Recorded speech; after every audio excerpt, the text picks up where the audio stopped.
we are showcasing artists and how they use Maxon 1 within their workflow, one of which, back for another round, is our dear friend, amazing artist, Sarah Chokali. Let's give a big round of applause for Sarah. Thank you. Thank you, Maxon, for having me here and for providing this platform. And thank you all for taking the time to join us here today. My name is Sarah Chokali, and I'm a motion designer. Sometimes I'm an amateur earring designer, sometimes only. I grew up and I was born and raised in a city known as the home of peace, but not during my time. That was called Baghdad. My time was marked with conflict and uncertainty.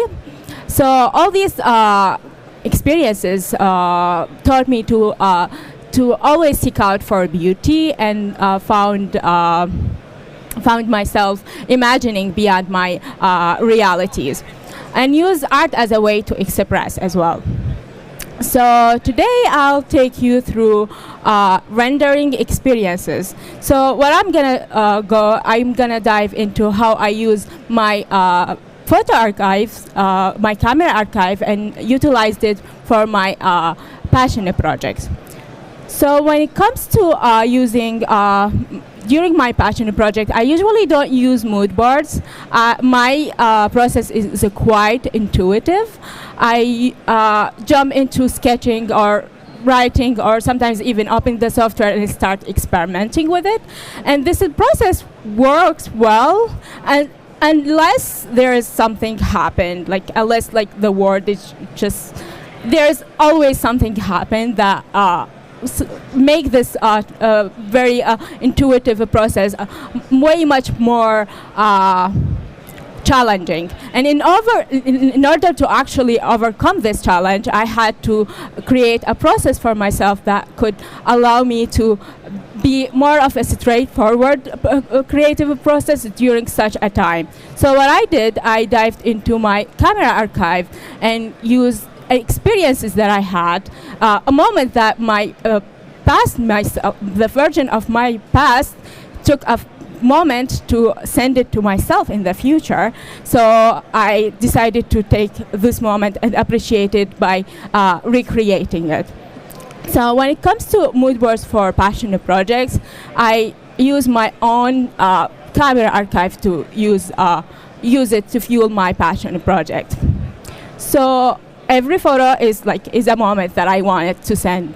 But here's an example of one of the projects that I have when I was trying to create a mood board for it. I didn't go into a specific experiences. I went into experiences that happen on a daily basis or on a weekly basis. The flowers that I buy every week, or the sunset during a beautiful weather, or even the light just hitting into my room. So all things that happen on a daily basis that sometimes I just need to go and appreciate these moments.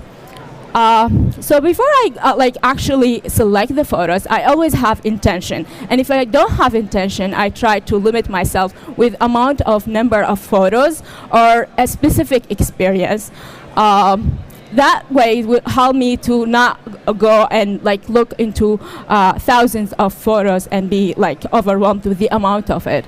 So I always ask my questions before I start to actually use these photos. So I select the photos and ask my question: why did I take the moment to actually capture it? There must be a reason for it. And after writing this question, I would specify the elements inside this photo. What exactly did I like about it? Is it the material, or is it the light and reflection, or is it the story behind it? I just write down all these details. For example, here we will see 3 different photos. They don't have any relation together, but I already have something in my mind, which is creating a space, a warm space, but I imagined it, but not fully. There's some elements that felt missing. So I use those photos that I have in my archive to actually drive this world that I created. For example, the first one is like on the left. I used the form of it to inspire me. I used once I saw it, I was like, this is something that I can recreate in the cloner. So I loved how it's actually receiving the light. And the one in the middle, I loved how the light is reflecting on the beautiful swan, and how this, like, the sun is actually creating some sort of gobos into the swan. And I also loved the reflection over the, a very subtle reflection over the lake here. And in the third one, it's more of like something that I used to see in my in my home country, and illustrations that I always find myself surrounded with it. So I have those elements, and I took the elements of the lighting from the middle. I took the elements of some illustration or pattern from the one on the right, and I took the form that happened on the left. So after that, I created this terrific sketch. Isn't it that the most beautiful thing that you've seen? Anyway, this is just trying to actually communicate with myself about like the elements that I'm adding into this. And you see there's the shape on the red here, and I have some notes here. It might not be visible, but like I have some notes for my for myself to okay, I'm gonna create this and this, just creating some strategy for my process. And this turned into this one, which is the tree with this space and some sort of water in this. It should be animated. Yes, so this is how it turns. And today we're gonna recreate this tree. How did I recreate this tree? So I wanted to create a tree, but in a way more of abstracted, not quite realistic. So the way that I created, I actually used trace in order to create it. But before we dive in, I just wanted to show you something about my default. Sorry, that's not my default. 1 second. This is my default. This is my default structure. When I before I start, I always have a default structure that help me to somehow drive my organization. I usually have layers, color-coded layers. I'm not gonna follow it religiously, but all these, it's gonna help me to actually just organize my file later. I also have the preview for my rendering settings for Redshift. I have specific render settings that could help me. I usually end up customizing these, but it's helpful to have it before actually starting on the project. So let's start with the tree. I'm gonna use a tracer to create it. Now we have this circle. It's a huge. I don't need that circle to be that huge, so I'm gonna have it only 20 centimeter with the radius, and I'm gonna use animation to create this circle. It might be not it's just a fun process for me to actually use the tracer to create.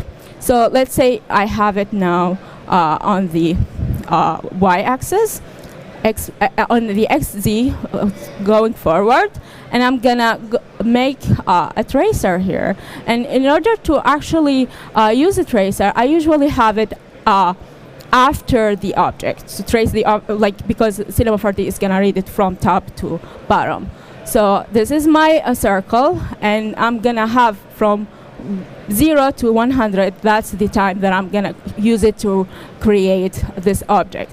So from this, I'm gonna have the radius on 20 second, on the 20 frame here, sorry. It's gonna be around 10.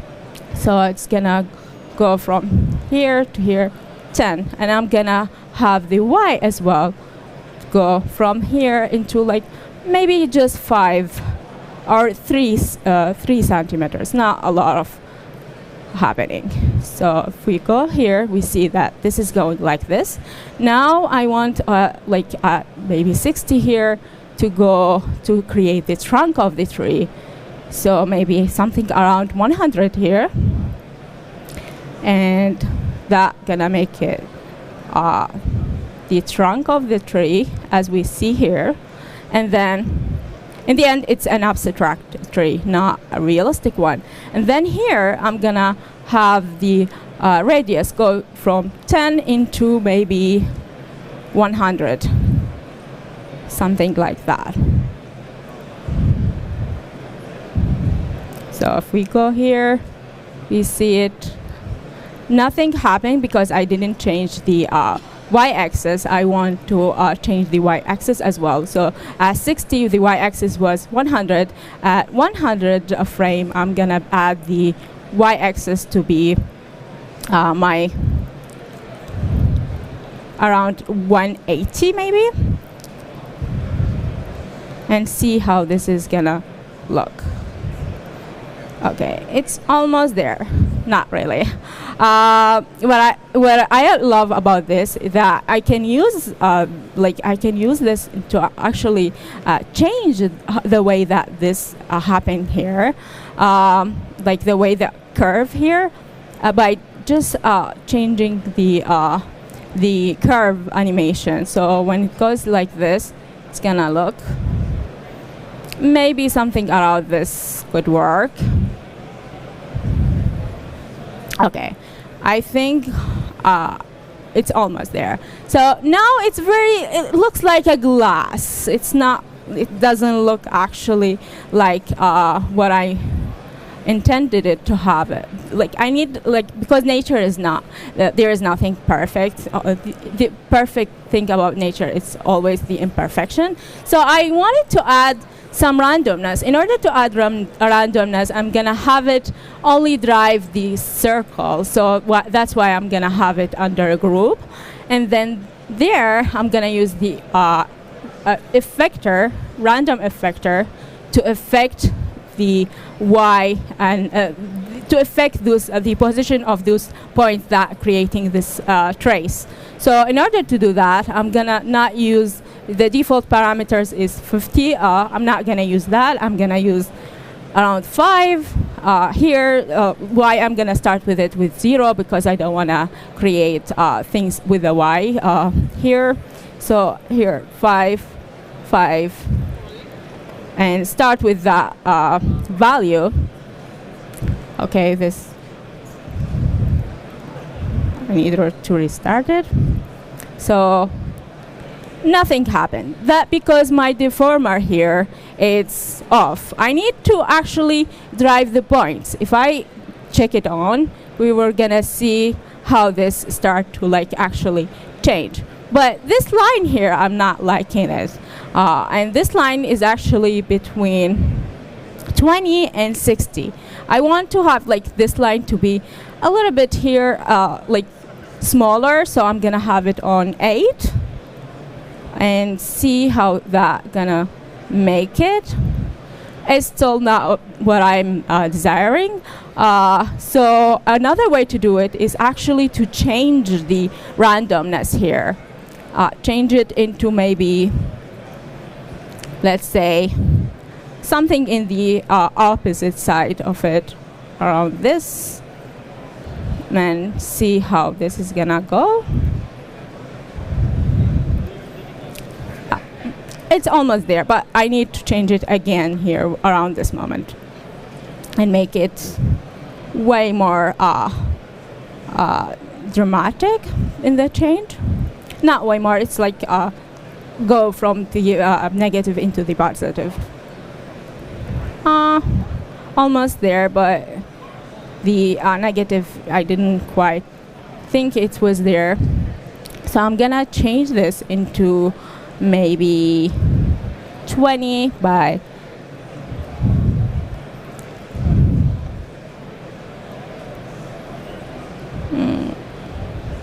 8. 8. So, something around this gonna make it work. Okay. It's too much. Okay. Let's bring it back into.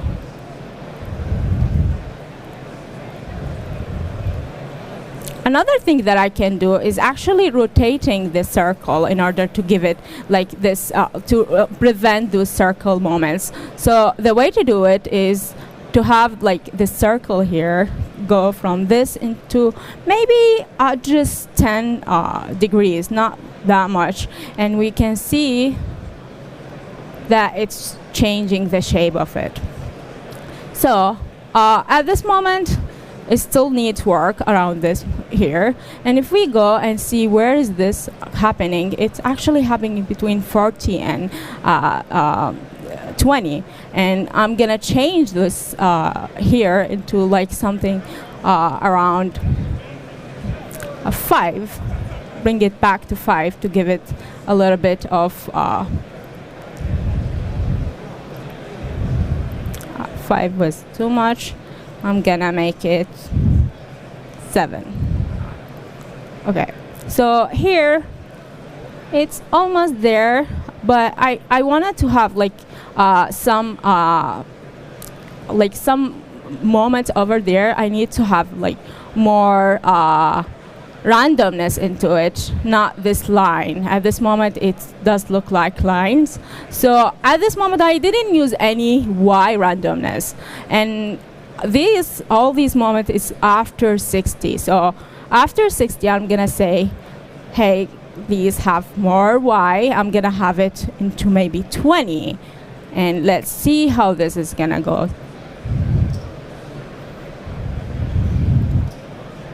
Okay. I can also dramatize the the X and Y is an X and Z as well into maybe a little bit different variables, and see how this is gonna look. Okay, so this is my my tree at this moment. I am not liking the moments here, and I can change it either by changing the values here, which is where it happened, or I can change it through adding more values into it. Let's try this one and see how this is gonna go. And maybe change a little bit here and see how this is gonna make it happen. Okay, it made it more dramatic. Okay, here where I wanna have more randomization, so I'm gonna change the randomization again into 3 by 3 and see the result. Okay, so I think this is something that I can actually start to build on. You can always adjust in order to recreate in a way that you want. But for now, I'm gonna just use this one to create the tree. And the way to do it, I usually use the tracer and make it current state into a spline that I can use later. And then I just turn off all these, and I put them, because this is things that I'm not gonna use, put them into my archive folder. And you can see the archive is gonna make it all invisible, but it's important to disable it before doing that. So now I have the tracer. I have my my tree supply. Now I want to use that in order to actually create an object from it.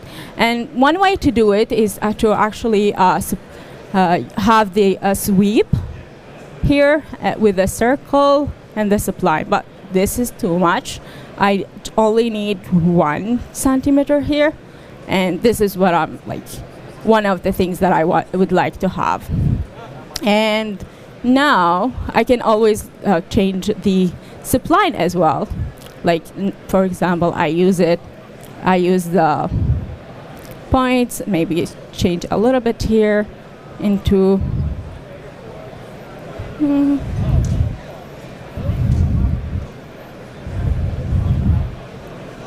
Oops, sorry.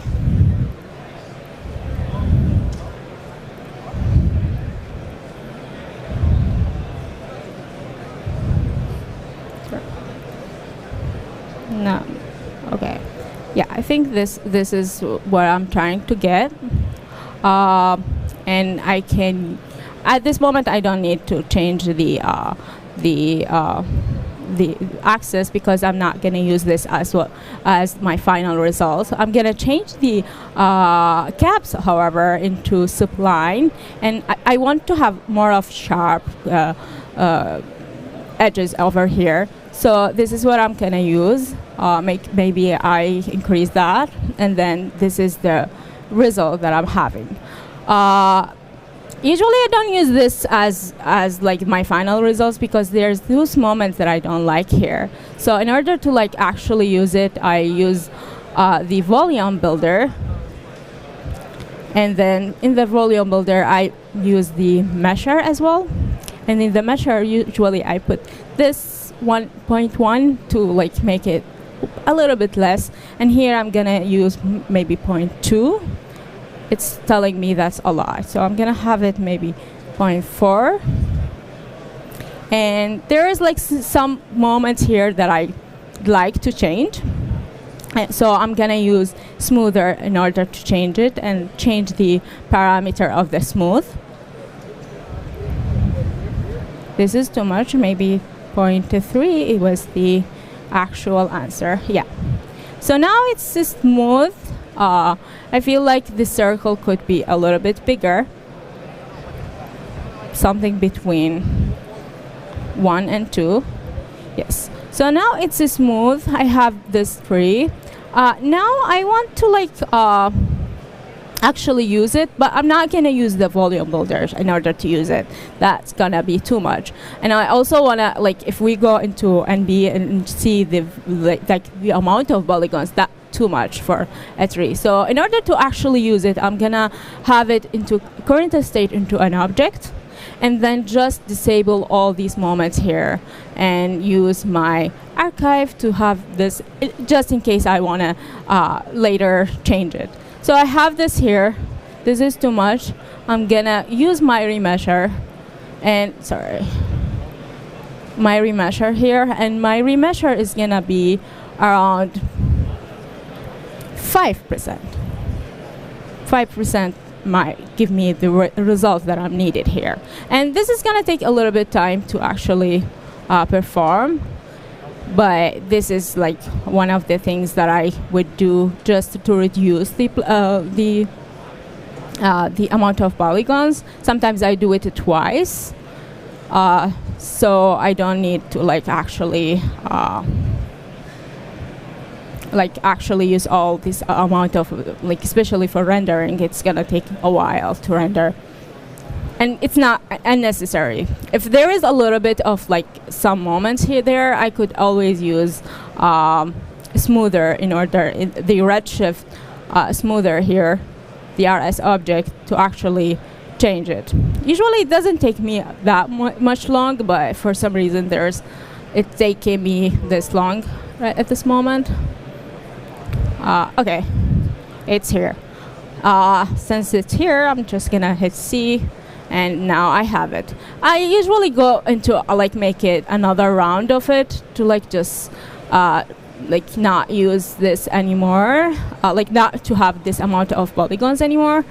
And yeah, that's like the tree that I use, the same methods that I used into here.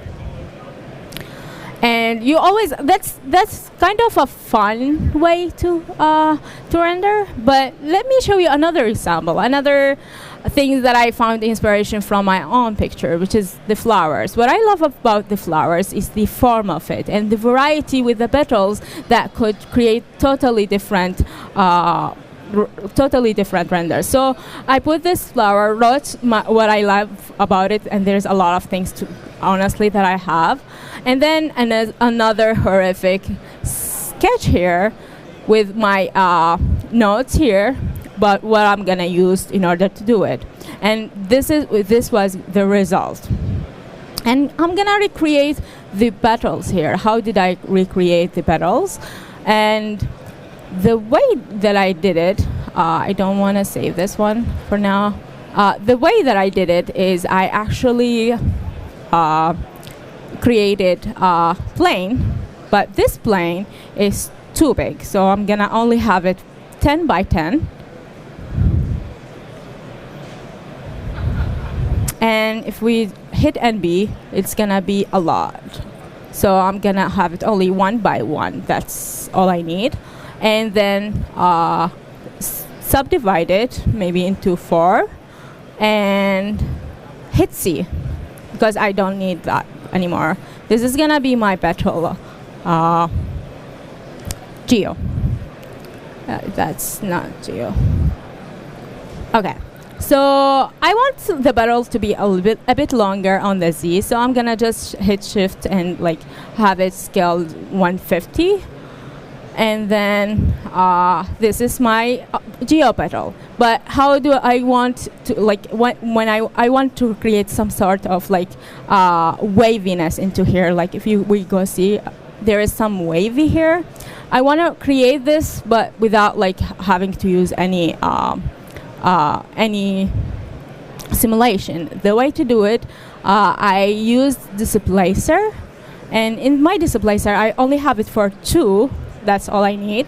And then I add noise for the shading, and in the shading I have this to be like down into 0, and this global scale, I change the global scale until I get the desired. At this moment you can see it's a lot, but that's okay. I can go into the displacer again. I don't want to have it to be all waved. I just want to have part of it, which is the part that close to the center. So in order to do that, I have a linear field. And in my linear field, I'm going to use the Z, because that's the place that I want to maintain the waviness. And then make it around here. I need Z negative. And if you see this, it's a little still like a lot of things that we already see, but that's okay. I'm gonna use it like this. The reason why, because I'm gonna use, again, RS object, and then in geometry, I'm gonna override the tessellation.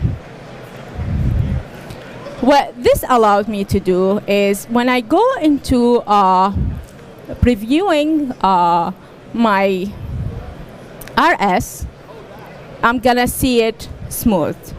So I don't need to add another polygons in order to get that. You see it now. Maybe the displacer is too much. Maybe 1.5 is enough. Yeah. So I have the petal now. Now it's time to create the flower itself. The way that I do it, I use multiplying. And at this moment, this is 200. Like 200 centimeters. That's a lot. We created ours into 1, like 10, that was the number. And then maybe have the segments into 6. And I don't need to see this, so this is what I'm gonna have. And in the angle edge, I'm gonna rotate it. And when I rotate it, it's gonna make the shape of the flower. And what I love this, I can always animate the bending in order to create the flower itself. But how can I actually make this controlled by this? So this is my petal control.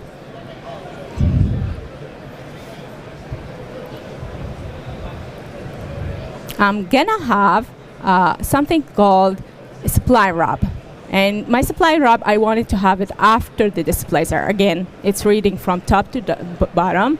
So this is my supply wrap, and I'm gonna drive it into this. And look at this beautiful flower. Isn't it the nicest? I have to change the axis in order to make it work. And then what I love about supply rubber, that I can always change the shape here. Like I can change it into maybe here, then have it. I can always change that. So, and I actually can offset it a little bit because I don't want to have intersection moment over there. Now, this is something that I can actually animate. like this, and like let's animate it. Let's maybe have it here and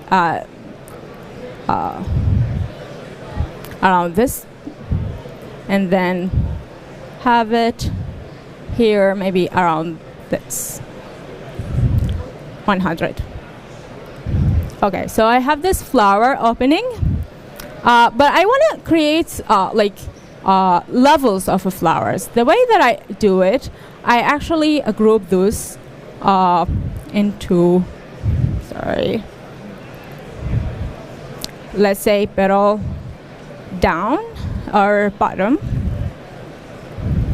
and then I just have this in top. And in my top, I want to have variety between those two. So the way to do it is to actually make it this close a little bit more, and maybe change a little bit here, make it smaller. I can also change the petal size here into 8. And now I have this variety. It's not there is no variety here, so I need to change this into maybe around here, 90. So I do have this flower now, but this flower is only 2 layers. I want to actually make different layers, and the way that I did it here is created a cloner, and in my cloner I had it into linear, and at this moment it's not doing anything because I have, first of all, it's just doing 50 centimeter. I don't need 50 centimeter. If I have this into 5 counts, it's not doing anything. That's because I have the clones into iterate. I needed to have it into blend. Now once I have the blend, it actually make all the difference. And I can actually rotate it as much as I like. And now I have this flower. When it comes to actually animating, if we go here, not animating, in terms of lighting, I go into lighting before I go into creating my materials. I build the lighting first. And in my lighting, I always have a null object that I call it as the light target, that I could place it on over every any object that I would like to have the lighting over it, and make animation tag with the target over here, and then use my lighting. And if we go here and see how this is gonna look like, it actually very blonde, doesn't look great. No matter how much I put it, it's still very blonde. That's why I don't like using the spotlight unless I'm actually using some sort of gobos with it. So in order to do gobos, I do have one gobos that I have in my assets here in my.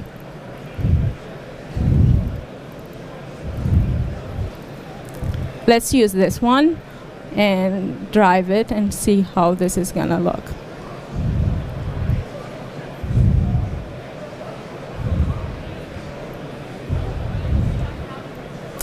It made it difference, a little bit of difference. Without it, it's gonna look like, if I just,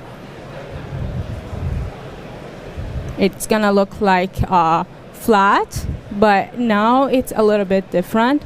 I wanna change it a little bit so I can see actually there is moment where the light is hitting and others it's just not.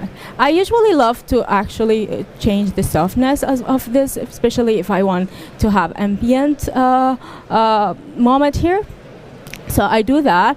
And another thing to do, I want to actually create lighting over the moments where the edges is visible. And the way to do it is using curvature. But curvature is just a mask for myself, for me at this moment. By the way, this is like a bug. That's fine. It's only in the new version.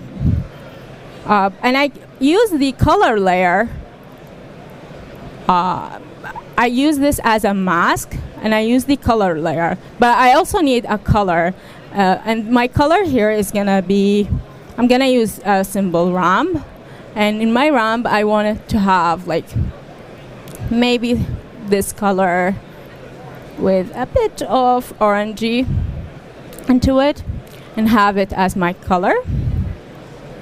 And let's see how this is gonna work.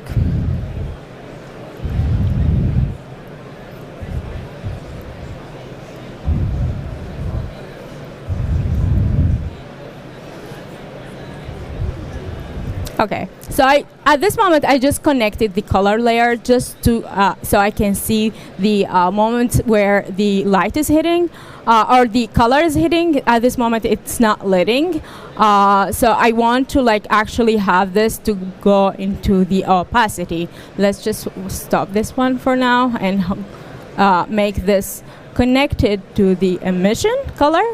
And in the emission, at this moment, it's 0. The default is 0. So I need to change it into maybe 1.5 and have this connected to the surface.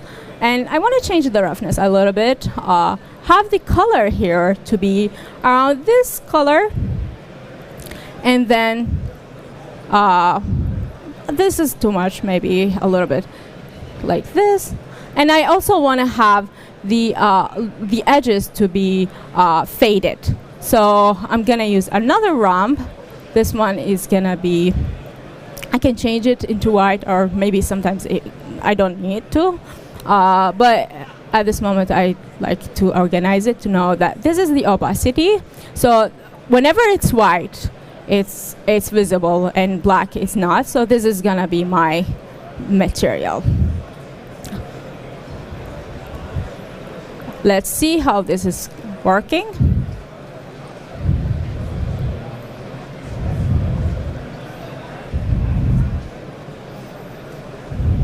It's actually it might need to invert the ramp. One way to do it is just to invert the color, or I usually just do it so I can change it here in order to make it work.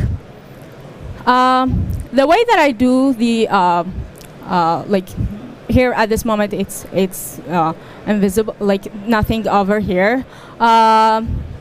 One way to create elements is to use the sphere, and in the sphere I only need one. I don't need to see this anymore. Maybe here 16 is enough, and I want to use this one instead. And again, I'm just gonna show you how to utilize the tessellation to make this. This is too much at this moment. I'm gonna have it into 1, and here into 0.5. And now I have this shape, but I wanted this shape to like be smooth. Another way to do it, like the same way to do it, is the RS material here. With overriding it, it's gonna make it smooth when I go and see it here.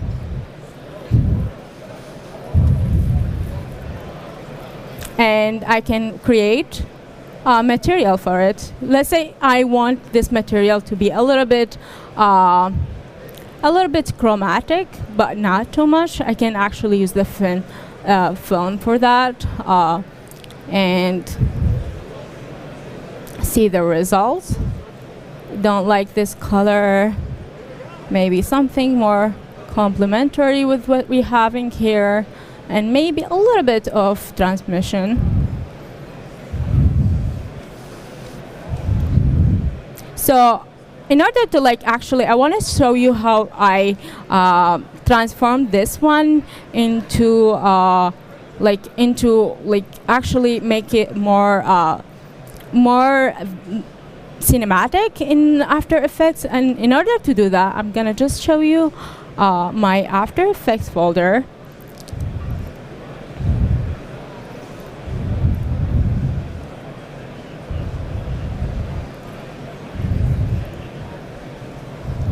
And this is how I render this. This is the final result of it. And how did I change this from this into this? I actually used looks, which comes with let's rename this into looks. And this looks effect comes with magic bullet. You can find it here with Maxon one. So I do have this at this moment. It's actually reading my previous one. I want to read this so I can know what edits that I'm gonna do. I usually don't use these, but these can be handy for a fast process. But I usually love using optical diffusion because it gives me it highlights the moment where the light is hitting, and this is actually change the way that it looks. I sometimes use lens vintage in order to just have it focus on some moment. And other things that I use here is this channel mixer. It's similar to the levels, just changing some the red or the green values and changing it in a way until I get the desired moment. So this is how it used to look. And now it looks like this. So that's one way to create the petal. And because I love flowers, that's not enough. So one of the things that I found when I was looking into my gallery is that I do a lot of doodles that just doodles come from my unconscious directly into the paper, and I'm not thinking about the shape. I'm just doodling. My hand is doing its own thing. So I found one, and I was like, I could use this for my petals. And the way that I did, I took a picture of it. I opened my Illustrator, and I want to trace this. So trace image. Now it's a lot moment that I don't actually need. So I'm gonna turn down the threshold to maybe this is okay. And I always go into the advanced and play with the values here until I get the desired moment. The corners, I want all to have corners. And then the noise at least possible here, and I always say ignore white, and then now I have it here. I'm ignoring white, so it's gonna be only the object. I have it here already. What I can do to actually make it into spline, I go into expand, and now I have it as a spline. But this is not enough. I always do some other work, go to path and simplify it, into maybe way less. And sometimes I go and change moments here. But for the sake of the time, I already have a cleaned one that I can just use for today. So I'm gonna merge it.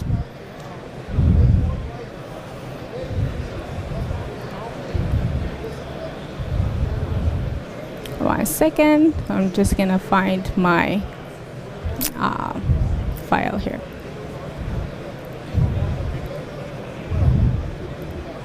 This is my doodle that I'm gonna use here. And I wanna change this, I wanna make it into 3D. Before I make it into 3D, I wanna make it the extrude depth here around 1, maybe. And I'm just gonna hit C, and it's just gonna give me the layers here. I don't need all these organization for now. I only need this. I'm not gonna rename it because I'm gonna actually change it. And in order to make it into actual project, at this moment, if we go into NB, we can see that the lines is actually I don't need to see the material at this moment. the lines is actually only on the edges. So in order to like make it into 3D, again I use the volume builder and then make it into maybe 0.3 here, and then have my volume measure a bit over like into 1.1, and maybe that's not enough. Maybe 0.1 is what I need, and yeah, it's almost there. I need to like change the caps so I can have a little bit of rounding into it. This is maybe too much. Yeah, this is the rounding that I want, and maybe I change this into maybe around 0.5. So I have this here. It's a lot, but let's just see it like this. It's a lot, so I'm gonna just smooth it. And here we go. It's smooth. It's almost there.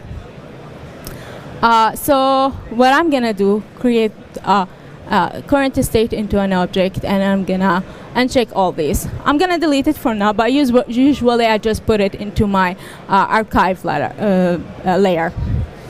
So I have the illustration here. It's gonna be my petal, geo, and I can use two different ways to create the flower. One is to create with bend, just bend it, and then clone it into radial, but have this be changed like in a way maybe around 0, and have this and like use this in order to like open and close. I usually don't prefer this one. I prefer the way that I did it before, which is using it with the spline. And since I already created the petal control here, I'm not gonna go and recreate the wheel. I'm just gonna use it here. And because this is like way larger, either I can make this smaller.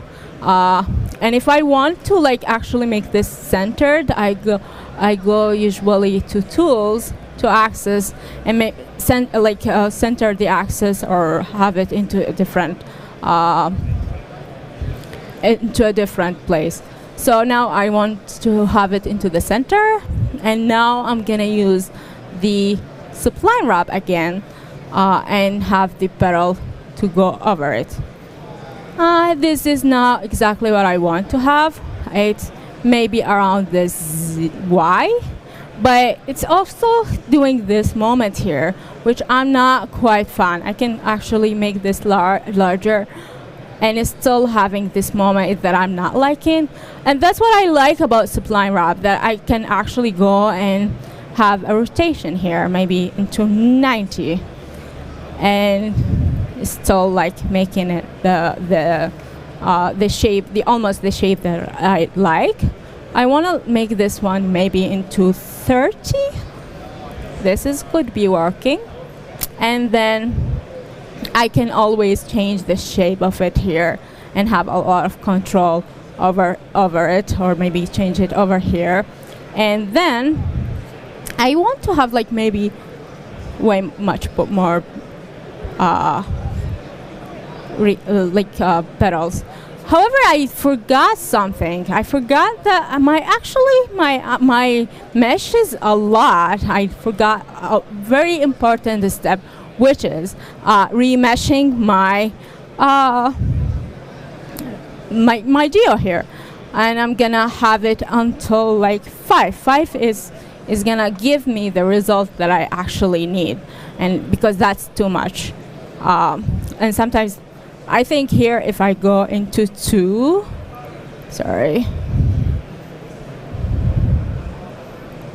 into 2, I think that actually gonna work. It works. Even though there is those moments, again, I can actually always go to RS object and then override it, and then have my tessellation on. And when I put this again, it's the same flower that I created. I don't want to change the sizing here of it. I can always change the size of it from here. And this is the flower that I end up creating in this scene over here. So this is one way to do the flowers. I do like to use a tracer as well. Another way to actually use a tracer to create the flowers is using, and this is way much simpler. I would have it this to 2. I use the first sides and have this to 2 into 2 and 10. And I want this to be on the XZ, sorry. And then go from this one to go from 20 to 0. I don't want to see it later. And then to the objects to go from 0 to around 50. And this, I think 50 it's a lot, maybe 30. And the rotation to go from 0 to 360. Nothing happening because I don't have the tracer yet. Again, tracer after the object. If I go into this, I'm gonna see a shape, the shape that I want to create. At this moment, you can see there is like loose moments here. I can either change it from changing the intermediate points, or I can have the timer here to be longer, and that would allow it to like actually play it longer, make it smoother. So at this moment I have this shape. I can turn it into the same way that we created before, which is turning this into the tracer. I have this tracer, but at this moment it's spherical, and I know that I don't want to, like, I'm gonna just use it here for the volume measure, so I don't need to like actually worry that there is another point and it was spherical. So here it's okay. Sometimes some cases that doesn't work. And let's say I want to have it 0.5, maybe 0.1, and have the measure. But at this moment it's not quite working. That's why I use the sweep, which I use it like with the circle here. Have this into maybe 0.1, or 0.1 is a lot, maybe 1 is enough. With the sweep here, I can see that I'm actually gonna be able to sweep it. This flat means I need to change this in order to make it work, and then just use this. I always change the caps, and if I wanted to separate, to change, like have different caps over there, I just hit separate caps. I don't need it for now. And then at this moment this is too much, so I'm gonna have it 0.6, and then just smoothing it. Now I have this shape that I can use it as a petal, and this is gonna be very Halloween theme. Same here, remeshing it into 5%.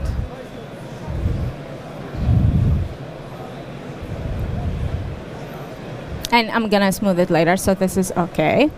And I'm gonna just use the same technique, the same petal. Maybe I'm gonna use the one over here. And, oops, sorry.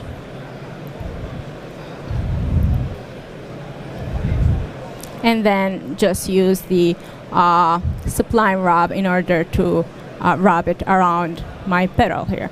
At this moment, this is not working exactly because I always need to change the axis to make it work for me, or change the size. Y is working, but it needs to be larger a little bit, maybe. like this. And I feel like this one, it needs more segments and also needs a bit caring with this size. So I want to have really edges, like really sharp edges here. So I'm gonna do this and this. So this is another way to create the petal. Again, I use the same technique after like going into After Effects, have this footage with those petals. I actually used the looks in order to change it, but this one I did not only use the looks, I used the colorista to guide it and change the color and have some sort of like cold color here. So this is one like another way that I did it. It's in the end we are doing it also to value our own experiences, especially during a time where it's raining and it's New York City and like nothing happening outside.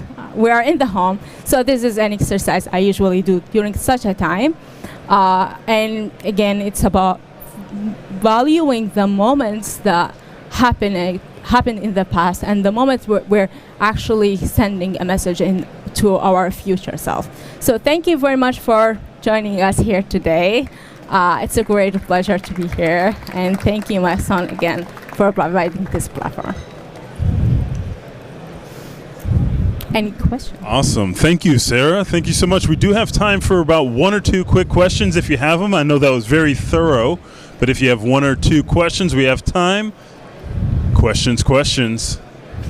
Awesome. Well, follow Sarah Chokali, and you can information's right there up on screen.